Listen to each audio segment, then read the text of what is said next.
what would you recommend for somebody who's just beginning their practice, who wants to tap into the power of their ancestors, but is afraid of maybe some trauma that might be present?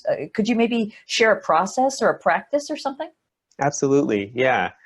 So one first step, I think, that can be really helpful is just setting aside a little place in your house, in your space, for work with your ancestors. And for some people, that's a lot. That's to even just think about doing that. So if not, that's not a necessity to do the next steps I'll tell you. But that, for me, that's a really helpful first step, just because it provides a place to engage with your people that's not just your body and your life. It can be a little overwhelming when we're first starting to engage, to just suddenly get all these messages flowing in our body and in our head, and then just these events happening that seem like they're synchronous with what we're doing with our ancestors. And I find the more that we have a cleared out space for ancestors, it could be so small. It could be a little Altoid tin. You put some, images that feel like ancestry to you in. It could be a little handkerchief you put in a little shelf somewhere, with a glass of water and a candle. But just having some space delineated for them allows them to know, okay, when I'm here, I'm engaging and I'm talking with you, and I commit to showing up here semi-regularly. And when I'm not here, I'm creating my own space and my own boundary. So it's not that we can't connect with them when we're away from the shrine, but it starts to make that flow a little less intense. Because the ancestors are going to use as little energy as possible to get their messages across to you. So the more we create a space to connect with them, the less intensity they have to use to connect with us. So that's just a first step, is creating a shrine.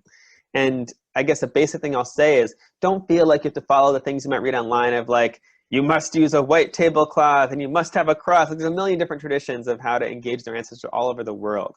What I say is, put some items together that make your heart sing, that make you feel connected to the love of your people in some way. For me, that meant throwing away the white altar cloth I've been using for a long time and getting a super colorful polka dot cloth that more felt like my people and their celebratory energy that they were showing me.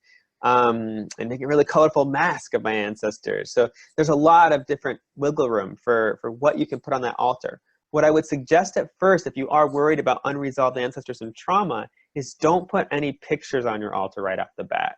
Start out with just maybe a tablecloth or some kind of little cloth to delineate the space, a candle, which is like a source of energy or light, and then a glass of water that you refresh occasionally. And just that simple setup at the beginning allows you to then start calling out to those luminous ones, those ones whose names you might not know yet, just reaching way back. And there's a prayer that comes from the Last Mass community that I use really regularly at my altar. And so I offer this for anyone else who wants to use it. It's a prayer freely offered by our community. So, and the prayer is, Ancestor helping spirits, I ask that all that is good come to me, so I'm supported in my own goodness. I ask that all that is true come to me, so I feel my truth and have the courage to live it. I ask that all that is beautiful come to me, so I have the power to create beauty in the world. And I ask that all that is wise come to me, so I gain from the wisdom of those who have gone before me. And then just taking a moment to listen and open to the flow of those wise ones that are behind the ones that maybe are a little unresolved or have some traumatic issues or problematic patterns. Just reaching back for that essence energy of your people and that love, and letting that move into you. And one of the reasons why that's such an important first step in this work is because the ancestors have access to our blood. Unlike, not to scare anyone, but unlike many helping spirits who you would never give blood as an offering to, for most helping spirits in most traditions, because you don't want them to have that level of access to you. But with ancestors, they're already in your blood. So we're kind of already at the mercy of some of these unresolved patterns just flowing through us and coming in our life. But the more that we begin to connect to the well ones, the more they can create a boundary for us between the unwell ones and us. So what we do when we make offerings at that shrine and we pray to those well ones is we can also visualize those well ones, even if we can't really see them, just visualizing them as a boundary, this field of light that's protecting us from the unwell ancestors and helping us to claim our own space in that sea of the dead. And then we can start to choose consciously if there are some ancestors we sense are in a good place and are ready to be put on that altar, but not rushing into that right away and then wondering why things start to go sideways and haywire, which is sometimes in my experience in the past and sometimes some of my clients' experience in the past. Now, as you engage in that process, for some people, you might find that you do need support. So, for example, how I support clients is I work in Daniel Ford's lineage repair technique, helping them really look at their 4 lineages and get a sense of them and then heal them on a lineage level.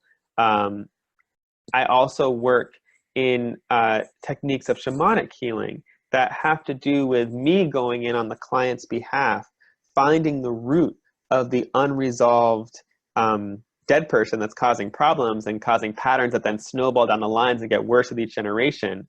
And I help that person to move on and resolve and reconcile their life.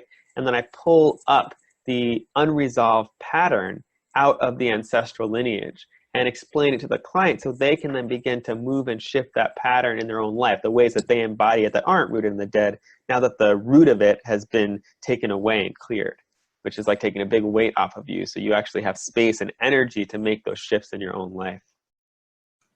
Well, looking at the clock here, we're almost at the end of our time together, but this has been such a great conversation, so action-packed. I want to make sure there isn't anything that we've left out. Was there anything that you want to make sure that we surface before we go?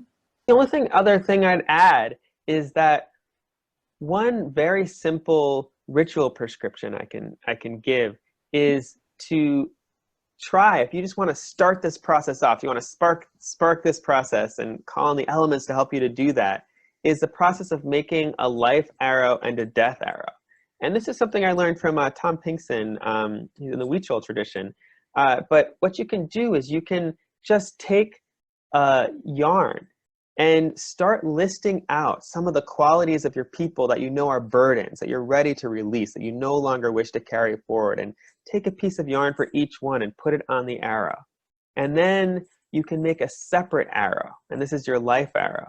And think of those qualities that are the medicine of your people, their affinities, their gifts, their skills, and take a piece of thread for each of those qualities and put it on the arrow. Just be like a sharp stick with feathers on the end when I say arrow. It's have to be like an actual arrow. And then create a fire and ask fire to be present with you and burn that death arrow and really let those patterns start to move in your life.